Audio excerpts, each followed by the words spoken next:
കഴിഞ്ഞ തെരഞ്ഞെടുപ്പിൽ നിങ്ങൾ 300 സീറ്റ് നൽകി. അതിന്റെ നന്ദി ഞങ്ങൾ കാണിച്ചു. നിങ്ങൾക്ക് രാമക്ഷേത്രം നൽകി. ഇനി അടുത്ത ഇലക്ഷനിൽ 400 സീറ്റ് ഞങ്ങൾക്ക് നൽകൂ. അപ്പൊ നിങ്ങൾക്ക് അതിനേക്കാൾ വലിയൊരു സാധനം ഞങ്ങൾ നൽകൂട്ടോ. അതിനേക്കാൾ വലിയൊരു സാധനം ഞങ്ങൾ നിങ്ങൾക്ക് നൽകും.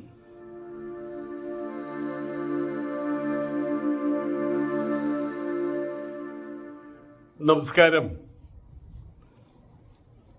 വാക്കുകൊണ്ടുള്ളൊരു മാനിഫെസ്റ്റോ വന്നിട്ടുണ്ട്.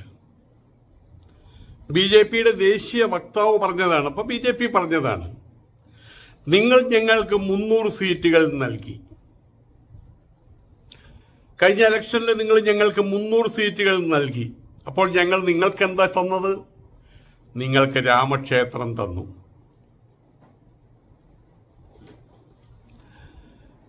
ഇനി അടുത്ത ഇലക്ഷൻ വരുന്നു. ആ ഇലക്ഷനിൽ നിങ്ങൾ 400 സീറ്റ് ഞങ്ങൾക്ക് നൽകണം. 100 സീറ്റ് കൂടുതൽ നൽകണം. 400 സീറ്റ് നൽകണം. അത്രയും നൽകിക്കഴിഞ്ഞാൽ ഞങ്ങൾ രാജ്യത്ത് എന്താ ഉണ്ടാക്കുക എന്നറിയാമോ? നിങ്ങൾക്ക് എന്താ തരിക എന്നറിയാമോ? വലിയൊരു ഓഫർ. ഗോവധം പൂർണ്ണമായിട്ടും നിർത്തലാക്കും. അപ്പൊ രാമക്ഷേത്രവും ഗോവധവും, രാമക്ഷേത്രം പണിതു, ഗോവധം നിർത്തലാക്കി. ആനന്ദരബ്ധിക്കിനി എന്തു വേണം? ആലോചിച്ച് നോക്ക്. ഒരു രാജ്യത്തിന്റെ പ്രജകളുടെ തൊള്ളയിലിട്ട് കൊടുക്കുന്ന 2 സാധനങ്ങളാണ്. ഒന്ന്, ഞങ്ങൾ രാമക്ഷേത്രം പണിതു, വിശപ്പ് മാറിയല്ലോ.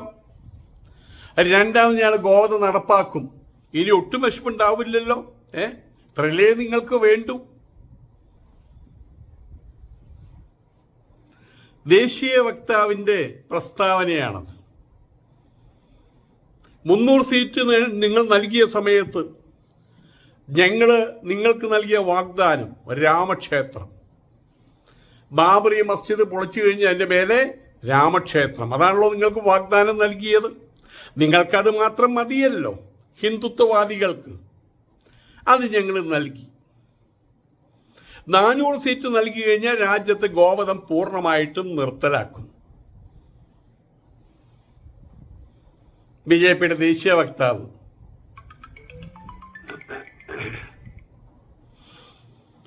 BJPക്ക് 400 സീറ്റ് ലഭിച്ചാൽ രാജ്യം മുഴുവൻ ഗോവധം നിർത്തലാക്കുമെന്ന് പറഞ്ഞ ആളുടെ പേരെന്താണെന്നറിയാമോ? സയ്യിദ് ഷാനവാസ് ഹുസൈൻ. സയ്യിദ് ഷാനവാസ് ഹുസൈൻ. ഇവിടെ നിങ്ങളെല്ലാവരും കുട്ടിക്കാലം പോലെ കേൾക്കുന്നൊരു കഥ ഞാൻ പറയാം. ചെറിയ കഥ. വനത്തിന്റെ രാജാവ്, വനത്തിന്റെ പ്രജകളെല്ലാവരും കൂടിയിട്ട് അവിടെ പാർലമെന്റ് കൂടിയിരിക്കുകയാണ്. കാടിന്റെ രാജാവ്, വനരാജ. എല്ലാവരും കരയുകയാണ്. എല്ലാവരും രാജാവിനോട്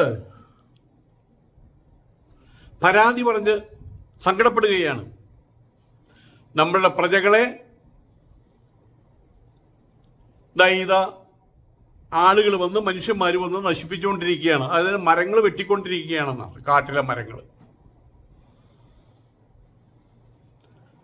നമ്മുടെ വനത്തിലുള്ള നമ്മുടെ പ്രജകൾ, ആനകളൊക്കെ എവിടേക്കെന്നറിയാതെ ഓടി നടക്കുകയാണ്.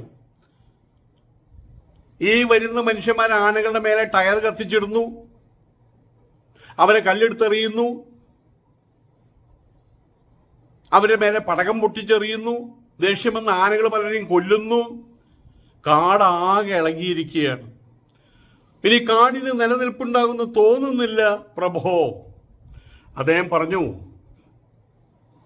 എല്ലാത്തിൻ്റെയും പുറകിൽ ഒരു ഈശ്വര നിശ്ചയമുണ്ട്. വനത്തിന്റെ രാജാവ് വനത്തിലെ പ്രജകളോട് പറയുകയാണ്, നിങ്ങൾ അവിടെ പോയി നോക്കുക. നമ്മളെ നശിപ്പിക്കാൻ വരുന്നവരുടെ കൂട്ടത്തില് നമ്മളിൽ ഒരുത്തരുണ്ടാകും. അവിടെ അവര് പോയി നോക്കി. രാജാവ് പറഞ്ഞു ശരിയാണെന്ന് മനസ്സിലായി. തിരിച്ചു വന്നു. എന്താ പോയിട്ട് എന്തായി? നമ്മളിൽ ഒരുത്തൻ അവരുടെ കയ്യിലുണ്ട്. ആരാ? കോടാലി കൊണ്ടാ മരം വെട്ടുന്നത്. കോടാലിക്കയ്യ് നമ്മുടെ കൂട്ടത്തിൽ പെട്ടൊരു മരമാണ്. ആ മരത്തിന്റെ കൈയില്ലെങ്കിൽ കോടാലി കൊണ്ട് ഇങ്ങനെ ഇട്ട് കൊത്തി കൊത്തി മരം വെട്ടാൻ പറ്റൂ. അതാണ് കോടാലിക്കയ്യ്. BJPയിലും മുസ്ലിങ്ങള്, ക്രിസ്ത്യാനികള്, കമ്മ്യൂണിസ്റ്റുകാര്, അതാണ് ഇന്ത്യയുടെ ആന്തരിക ശത്രുക്കളെന്ന് ഉറക്കെ പ്രഖ്യാപിച്ച ആ പ്രഖ്യാപനത്തിന് യാതൊരു ഹാനിയും തട്ടത് ഇപ്പോഴും അത് തുടർന്നു കൊണ്ടുപോകുന്ന BJPക്കാരുടെ ദേശീയ വക്താവിൽ ഒരുവൻ സയ്യദ് ഷാനവാസ് ഹുസൈൻ. മുസ്ലിം തന്നെയല്ലേ? ഇനിയിപ്പം അങ്ങനെ പേരിട്ടിട്ട് വല്ല നമ്പൂരി ഉണ്ടോന്ന് അറിയില്ല കേട്ടോ. ഗോവധം നിർത്തലാക്കാൻ വേണ്ടിയിട്ട് ബഹുമാനപ്പെട്ട മോദി സർക്കാരിന്റെ ഇടപെടൽ ഉണ്ടാകും എന്ന് ഷാനവാസ് ഹുസൈൻ കൂട്ടിച്ചേർത്തു. അഖില ഭാരതീയ ധർമ്മസംഘം, കൗ ആൻഡ് ഇന്ത്യ, പശുവും ഇന്ത്യയും എന്ന പേരിൽ സംഘടിപ്പിച്ച സമ്മേളനത്തിൽ സംസാരിക്കുമ്പോഴാണ് ഷാനവാസ് ഹുസൈൻ എല്ലാവരെയും സന്തോഷിച്ചുകൊണ്ട് ഇങ്ങനൊരു പൂശല പൂശിയിട്ടുള്ളത്. രാജ്യത്തെ ജനങ്ങൾ കഴിഞ്ഞ പ്രാവശ്യം BJPക്ക് 300 സീറ്റുകളാണ് കൊടുത്തത്. അത് വെറുതെ ആയില്ലല്ലോ. 300 സീറ്റ് കൊടുത്തപ്പോൾ വെറൊരു ടെന്റിനകത്ത് ഒതുങ്ങിക്കൂടേണ്ടി വന്ന് ഇന്ത്യയുടെ പ്രതീകം ധർമ്മപുരുഷൻ ശ്രീരാമൻ ഇപ്പോൾ സ്വർണ്ണ കൊട്ടാരത്തിലായിരിക്കുന്നത്. അതാണ് BJP, അതാണ് മോഡിജി. അപ്പൊ 300 സീറ്റ് കൊടുത്തപ്പോൾ ശ്രീരാമന് കൊട്ടാരമായി. സന്തോഷമായല്ലോ, വയറ് നിറഞ്ഞല്ലോ. ഇത്തവണ BJPക്ക് 400 സീറ്റ് ലഭിച്ചാൽ രാജ്യത്തിന് മൊത്തം ഗോവധം നിർത്തലാക്കും. ആനന്ദലബ്ധിക്ക് ഇനി എന്തു വേണം പ്രിയമുള്ളവരെ? ഗോവധം പൂർണ്ണമായി നിരോധിക്കണമെന്ന അഭിപ്രായക്കാരനാണ് ഞാൻ, ഷാനവാസ് ഹുസൈൻ. മോദി സർക്കാർ എന്തായാലും അതിനുവേണ്ടി പ്രവർത്തിക്കും, അതിന് സംശയവുമില്ല എന്ന് ഷാനവാസ് ഹുസൈൻ പ്രഖ്യാപിച്ചിട്ടുണ്ട്. ഷാനവാസ് ഹുസൈനെ, നിങ്ങളുടെ ബുദ്ധി തന്നെ ബുദ്ധി, പുത്തിയല്ലോ പുത്തി. ഓ, വസൂരിയുടെ ഒരു ബുദ്ധി.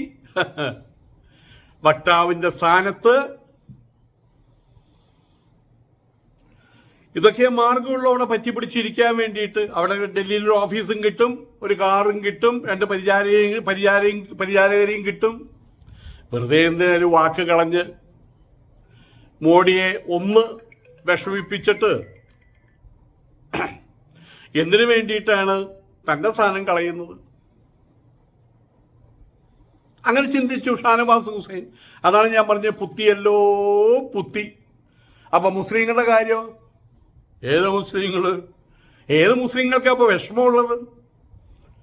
ഷാനവാസ് ഹുസൈൻ കേരളത്തിലേക്ക് നോക്കി, എല്ലാവരുടെയും മനസ്സിൽ മോഡി ഇങ്ങനെ തിളങ്ങി വിളങ്ങി നിൽക്കുകയാണ്. ഹനുമാൻ തന്റെ നെഞ്ചിങ്ങനെ പിളർത്തിയ സമയത്ത് അവിടെ ശ്രീരാമചന്ദ്രനും സീതയും രാമനും ആ നെഞ്ചിനുള്ളിൽ കണ്ടില്ലേ? ഇതുപോലെയാണ് ഇവിടുത്തെ മുസ്ലിം ലീഗുകാരുടെ നെഞ്ചിനകത്ത് പോലും. നെഞ്ചിനുള്ളിൽ നീയാണ്, പിന്നെന്താ, കൽബിനുള്ളിൽ നീയാണ് Modiji.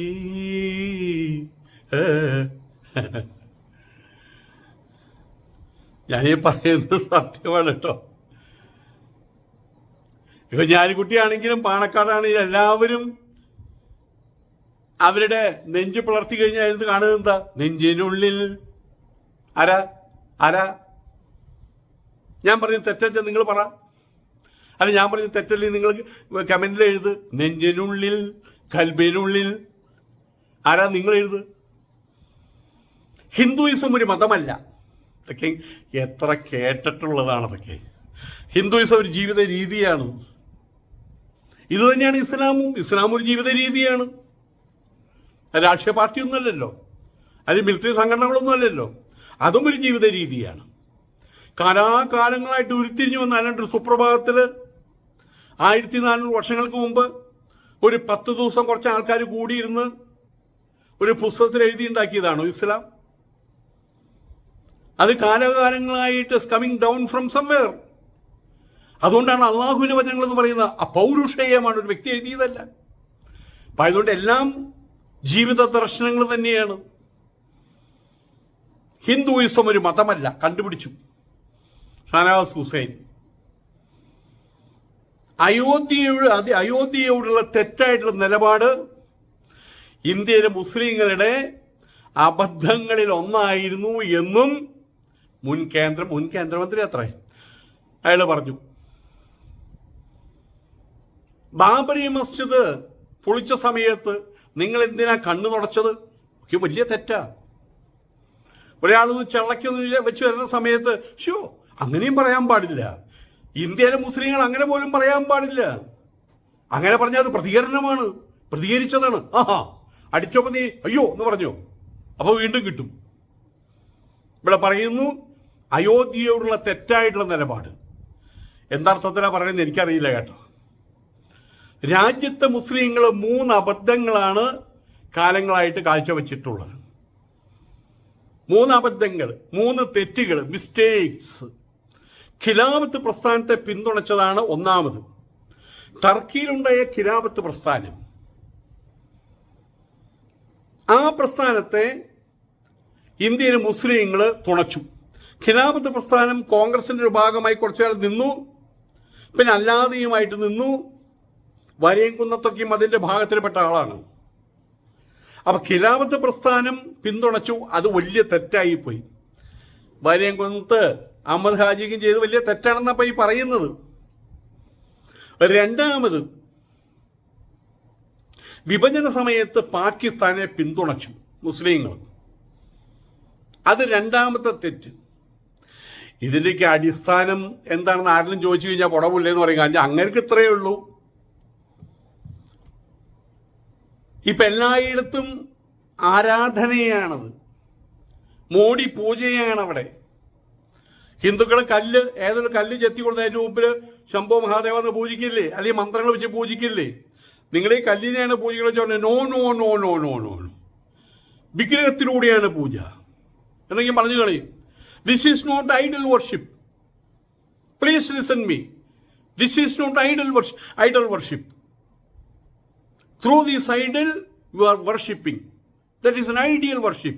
That's a secret of worship. ഇതൊക്കെ പറഞ്ഞു കളയും. അതൊക്കെ സന്യാസിമാരും മിടുക്കന്മാരൊക്കെ ഉണ്ടായിരുന്നു, വിവേകാനന്ദന്റെ പോലെ അങ്ങനെയൊക്കെ വെക്കും. അപ്പൊ അർത്ഥമൊന്നും വേണ്ട, ആഭിയാത്യവും വേണ്ട, പറയുന്ന കാര്യത്തിന് യാതൊരു വിധത്തിലുള്ള ബാക്കപ്പ് സപ്പോർട്ടിങ് മെറ്റീരിയലും വേണ്ട. വിഭജനകാലത്ത് പാകിസ്ഥാനെ പിന്തുണച്ചു മുസ്ലിങ്ങൾ, അത് തെറ്റ്. മൂന്നാമത്തെ കാര്യം, അയോധ്യയിൽ സ്വീകരിച്ച തെറ്റായ നിലപാട്. ബാബരി മസ്ജിദ് പൊളിക്കരുതെന്ന് എന്തിനാ പറഞ്ഞത് നിങ്ങൾ? ബാബരി മസ്ജിദ് ശ്രീരാമക്ഷേത്രം പണിതപ്പോൾ എന്താ നിങ്ങൾ അവിടെ പോയിട്ട് തൊഴാത്തെ? ഇതൊക്കെയല്ലേ മനസ്സിലിരിപ്പ്. അപ്പൊ അയോധ്യയോട് സ്വീകരിച്ച തെറ്റായിട്ടുള്ള നിലപാട് ആണ് മൂന്നാമത്തെ തെറ്റ്, മുസ്ലിങ്ങൾ ചെയ്ത തെറ്റ്. ഏതായാലും 300 സീറ്റുകൾ നൽകിയപ്പോൾ നിങ്ങളുടെ തൊള്ള നിറച്ച് ഞങ്ങൾ നൽകി. എന്താണ് ഇന്ത്യയിലെ മനുഷ്യരുടെ ഏറ്റവും വലിയ പ്രശ്നം? ഇപ്പൊ ഇതാണോ? റോട്ടി കപ്പട മക്കാൻ, ആഹാരം വസ്ത്രം പാർപ്പിടം, അതൊന്നൊരു പ്രശ്നമേ അല്ല. അതൊന്നൊരു പ്രശ്നമേ അല്ല. തൊഴിലില്ലായ്മ ഒരു പ്രശ്നമേ അല്ല. പട്ടിണി ഒരു പ്രശ്നമേ ഇല്ല. രാമക്ഷേത്രമാണ് പ്രശ്നം. അത് ഞങ്ങൾ ഉണ്ടാക്കി തന്നല്ലോ. ഇനി ഇന്ത്യ നേരിടുന്ന ഏറ്റവും വലിയ പ്രശ്നമാണ് ഗോവധം. ആ ഗോവധം നിരോധിക്കാൻ നിങ്ങൾ എന്താ ചെയ്യേണ്ടേ? ഞങ്ങൾക്ക് 400 സീറ്റ് താ. എന്താ ഈ 400 ഒതുക്കിയതൊരു ചോദ്യമുണ്ട്. അല്ലെങ്കിൽ പണ്ടത്തെ സ്റ്റാലിൻ വന്ന് ചോദിച്ച പോലെ പ്രതിപക്ഷമില്ലാത്തൊരു സർക്കാരാണെങ്കിൽ സർക്കാരിൻ്റെ ഒരു പ്രേം നസീർ സിനിമയിൽ അഭിനയിക്കുന്ന സമയത്ത് GK പിള്ളയോ ഗോവിന്ദൻ കുട്ടിയൊക്കെയും വേണമല്ലോ. എന്നാലേ ഒരു എടുപ്പുണ്ടാവുള്ളൂ. നമ്മളെ ഏത് നെപ്പോളിയൻ അഭിനയിച്ചില്ലേ, ഏതോ മോഹൻലാലിൻ്റെ ഒരു സിനിമയിൽ, എന്തായാലും ആക്കി മറന്നുപോയി, പേരേക്ക് മറന്നുപോയി, ശങ്കരൻ എന്താണോ നന്നാവാത്തേന്ന് ചോദിച്ചില്ലേ. അപ്പം അയാളിൽ പിന്നെ മോഹൻലാൽ മാത്രമായിട്ട് സിനിമ ഉണ്ടായിട്ട് വല്ല കാര്യമുണ്ടോ? അതുകൊണ്ട് 400 സീറ്റ് BJPക്ക്, ബാക്കി ആ ഇവിടത്തേക്ക്. പ്രതിപക്ഷം ഒന്നും വേണമല്ലോ ഇവിടെ. അല്ലെങ്കിൽ സ്റ്റാലിൻ വന്ന് നെഹ്റുവിനോട് ചോദിച്ച പോലെ ഇതേതാണ് ആ ഭാഗത്തിരിക്കുന്നത്, അത് ഇവിടുത്തെ പ്രതിപക്ഷമാണ്. എന്തിനാ ഇങ്ങനെ ഒരു പ്രതിപക്ഷം? എന്തിനാ ഇങ്ങനെ ഒരു പ്രതിപക്ഷം? 2-1 ആളുകളെ വെച്ചൊരു പ്രതിപക്ഷം. ഇവിടെ പ്രതിപക്ഷം വേണ്ടെന്ന് വെക്കണം. ഭരണഘടനയിൽ പ്രതിപക്ഷം വെട്ടിക്കളയും. എന്തിനാണ് ഒരു പ്രതിപക്ഷം? എന്ത് പറഞ്ഞാലും അത് ശരിയല്ല, അങ്ങനെയല്ല, അങ്ങനെയല്ല, അങ്ങനെയല്ല, അങ്ങനെയല്ല. ഉറക്കം തൂങ്ങിയിരിക്കുന്ന പണ്ടൊരു പ്രതിപക്ഷ നേതാവ് ഉണ്ടായിരുന്നു. പ്രതിപക്ഷ നേതാവാണോ അല്ലാത്ത നേതാവെന്ന് അറിയില്ല. അപ്പൊ മൃഗശാലയിലേക്ക് അങ്ങനെയൊക്കെ ഇത്രയേ ഉള്ളൂ. ഇവിടെ എന്ത് കൊണ്ടുവന്നാലും, അത് കേന്ദ്ര ഗവൺമെന്റിൽ നിന്നാണെങ്കിലും പുറത്തുനിന്നാണെങ്കിലും എന്ത് കൊണ്ടുവന്നാലും പറയും അതിൽ 2 പാലേക്ക് വേണമെന്ന് പറയും. അതിനെപ്പോഴും ഉറക്കം തൂങ്ങിയിരിക്കും ഇവിടെ. ഏതായാലും 3 ഹിപ്പോപ്പൊട്ടാമസുകളെ തൃശ്ശൂർ തിരുവനന്തപുരം മൃഗശാലയിലേക്ക് ഇറക്കുമതി ചെയ്യാൻ പോകുന്നത്. അങ്ങനെ പിയാളെ ഉറങ്ങുക. അപ്പോൾ പറഞ്ഞു 3 ഹിപ്പോപ്പൊട്ടാമസുകളെ തിരുവനന്തപുരം മൃഗശാലയിലേക്ക് ഇറക്കുമതി ചെയ്യാൻ പോണെന്ന്. ആ പകുതി കേട്ടു, പകുതി കേട്ടില്ല. അങ്ങനെ എനിക്ക് പറഞ്ഞു അതിൽ 2 പാലയിലേക്ക് വേണമെന്ന് എന്ന് പറഞ്ഞ പോലെ ഉറക്കം തൂങ്ങി പ്രതിപക്ഷം. എന്തിനാണ് BJPയുടെ കാലഘട്ടത്തിലെ പ്രതിപക്ഷത്തിന് എന്തൊരു പ്രസക്തിയാണുള്ളത്? എന്ത് പ്രസക്തിയാണുള്ളത്? അതിനകത്ത് തന്നെ ചോദ്യശരങ്ങൾ ഇത്രയേ ഉള്ളൂ. വേറൊന്നും ചെയ്യാൻ പറ്റില്ലല്ലോ. മാക്സിമം ആ ഗാന്ധി പ്രതിമയുടെ താഴെ പോയിട്ട് ഇങ്ങനെയൊക്കെ ചെയ്യാവോ എന്ന് വിളിച്ചു ചോദിക്കുക. അത്രയല്ലേ അവർക്ക് പറ്റുള്ളൂ. വേറെ ഒന്നും ചെയ്യാൻ പറ്റില്ല. ഒരു ബസ് കത്തിക്കാൻ പറ്റൂ. അപ്പോ പ്രതിപക്ഷത്തിന്റെ ആവശ്യം ഇവിടെ ഇല്ല. എങ്കിൽ പോലും ജനങ്ങളെ രസിപ്പിക്കാൻ ഒരു പ്രതിപക്ഷം വേണമല്ലോ. ഒരു ജോക്കർ പ്രതിപക്ഷമെങ്കിലും വേണമല്ലോ, ജോക്കർ രൂപത്തിൽ. അതിനായിട്ട് ബാക്കിയുള്ള ആൾക്കാർ. അപ്പോൾ 400 സീറ്റ് ഞങ്ങൾക്ക്, ഞങ്ങളുടെ കൂട്ടത്തിലുള്ള ആളുകൾക്കും ഒരു 19 സീറ്റ്, പിന്നെ ഒരു 19 സീറ്റ് ഈ ജോക്കർമാർക്ക്. അതിനോട് ഏറ്റവും വലിയ ജോക്കറായിരുന്ന പ്രേമചന്ദ്രൻ അവിടെ ഇരുന്നോണ്ട് തന്നെ ഇങ്ങോട്ട് ചാടി. ഇപ്പോഴും പ്രതിപക്ഷത്താണ് വെപ്പ്. പക്ഷെ അദ്ദേഹത്തിന്റെ മനസ്സും തനുസും പരിപൂർണമായിട്ട് ഇപ്പൊ എവിടെയാ എല്ലാവർക്കും അറിയാം. അതുകൊണ്ട് എനിക്ക് വോട്ടുണ്ടെങ്കിൽ ഞാൻ BJPക്ക് ചെയ്യുള്ളൂ. കാരണം എന്താ വെച്ചാൽ ഒരാൾക്ക് ചെയ്തിട്ടിപ്പോൾ എന്താ കാര്യം? കോൺഗ്രസിന് ചെയ്താലും അത് കോൺഗ്രസിന്റെ ഉള്ളിൽ കൂടെ പോയി ഇങ്ങനെ വട്ടം തിരിഞ്ഞ് അത് അവിടേക്ക് യഥാ നദീനാം ഭഗവോംബുവേഗാഹ സമുദ്രമേവാഭിമുഖാദ്രവന്തി. നിങ്ങളെ കോൺഗ്രസിന് വോട്ട് ചെയ്താലും അത് BJPക്ക് പോകും. അപ്പോൾ ഡയറക്റ്റ് BJPക്ക് വോട്ട് ചെയ്ത് ഇങ്ങനെ എടുത്ത് കാണിക്കുകയല്ലേ നല്ലത്. BJP ഞാൻ വോട്ട് ചെയ്തു കേട്ടോ, വല്ലതും കിട്ടിയെങ്കിലായി. ഒന്നിലും നേരത്തെ ചോറെങ്കിലും കിട്ടുമല്ലോ, 4 കൂട്ടം പ്രഥമനുമായിട്ട്.